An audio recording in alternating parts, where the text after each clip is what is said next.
All we have to do is cut for the top and cut the bottom. All right, so there's the top. It's all starting to come together. You got a nice work surface. Now these panels right here, this is MDF. We've got 2 of these on top of each other, which are gonna make up your top. We bought these 2 foot by 4 foot. They came just like this at the home center, so we don't have to do any cutting. Now, on the other hand, if you look down below, we've got that shelf. And per the plans, we have to cut it at 44 inches by 22.5, and then we have to notch out for the legs. So we're gonna have to make a couple of cuts. First choice, to cut this sort of stuff, we're basically just gonna use a circular saw. Hey, whatever tools you got to get the job done, this is where if you just have a jigsaw, you might be able to jigsaw it out that way. But how we're gonna do this cut is just simply, where's the 2x4 right here, you can utilize some of your scraps at this point. So, we've got our top right here, let's do all our measuring. The plan calls for 44 by 22.5. So, we'll go 44 first. Mark the 44 here. Mark the 44 here. You've got a level. That's going to be the best way to accomplish a nice straight line. If you don't, like I said, grab your scrap, line it right up, draw your line. Now you've got 44. I always X off what you're getting rid of, so no problems there. We can overhang that on the bench, and because I'm right-handed, I like to do it over here. Now we're going to utilize our circular saw. You can very well just take your circular saw, run it right through, but the chance that you make a perfectly straight cut, this being your first time grabbing a circular saw, is pretty much not going to happen. So if you notice on a circular saw, this plate right here has a little lip. So if I put a piece of wood here, I have the ability to give myself a nice perpendicular line to this surface over here. So it's quite simple. Go over here, make sure your saw is unplugged, grab the tape measure, and measure from your blade right to the base over here. And in our case, it's 5 inches. So for us, all we're gonna do, put the saw down for a sec.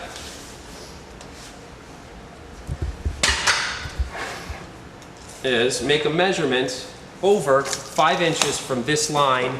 Take our Kreg Jig clamps, clamp that down, and then run our circular saw and get a nice straight cut.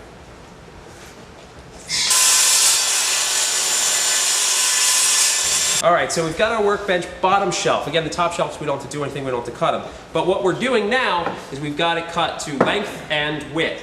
Now, the leg, as you see going all the way down, we have to account for that in the actual MDF. Now, you can measure over 3.5, and you can measure over 1.5 inches with your tape measure. Just like that. Another thing you could do, simply take some more of your scrap, stick it right there on the end, and trace. I say anytime that you can put your tape measure down and physically use the material that you're using, go for it.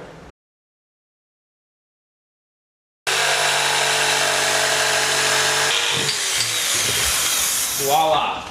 We've made all of our cuts. Now what I recommend, grab yourself a little bit of sandpaper, and because this has to fit pretty snug, just sort of round over those little edges. You can just do it by hand, just give a little bit of sanding, kind of take away any burrs, and this goes for the top as well. Just kind of round over whatever you can, hit it real quick, and then we can install. And this is the moment of truth, seeing if it fits.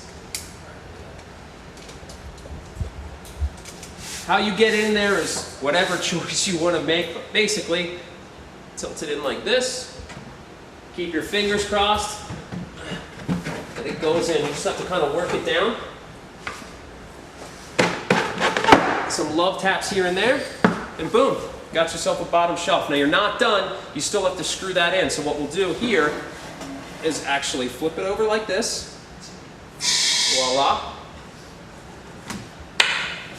Grab one of your face clamps, and then just clamp that if you can. Technically, you can probably just hold it and run some screws in. At this point, I have to go on this side underneath to screw it all in. Now the trick when you're screwing an MDF is be careful. This is something that actually, as soon as you drive the screw in, if you overdrive it in, it's going to run right through the MDF and you're going to bore out that hole, and it's not going to hold. And the whole purpose of these screws is to hold the joint. So be very, very careful, and it's one of those things. Crank your torque setting on your drill all the way down.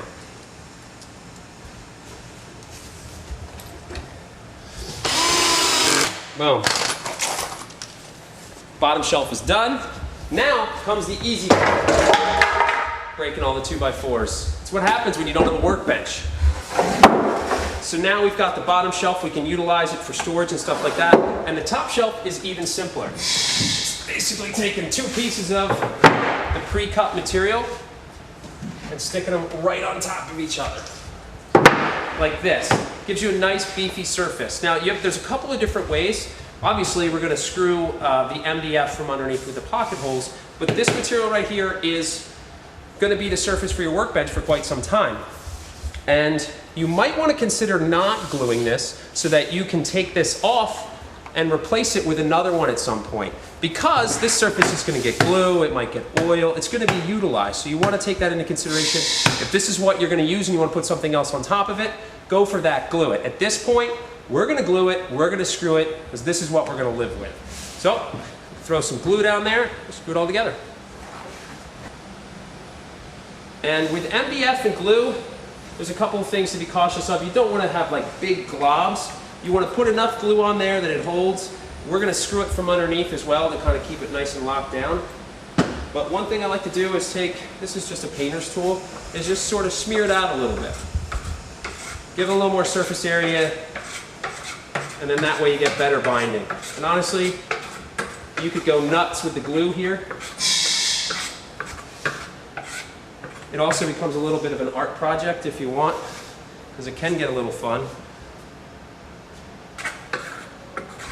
Okay, and then at this point, take your pencil, and between the two sheets of MDF, you put my first workbench. Boom. Take your other sheet of MDF, cover it up, just for fun. A little signature, if you will. Remember the moment when you made your first workbench, and that in 1 year's time, you've built every project on the Kreg Jig plan, and you are now a woodworking, wood project genius. So we've got the glue, a lot of pressure, making sure that we've got it nice and even there. Run up underneath, run the screws, and then you're done. All right, our last screw is done. Kick your tools aside, take off your tool belt if you're a tool belt person. If you didn't, that's fine too. Step back and enjoy your workbench.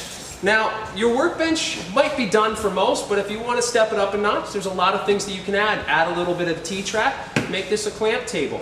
I would recommend sanding your edges. Maybe you want to paint it. There's all sorts of things you can do. Other thing is, now you got a spot for your Kreg Jig.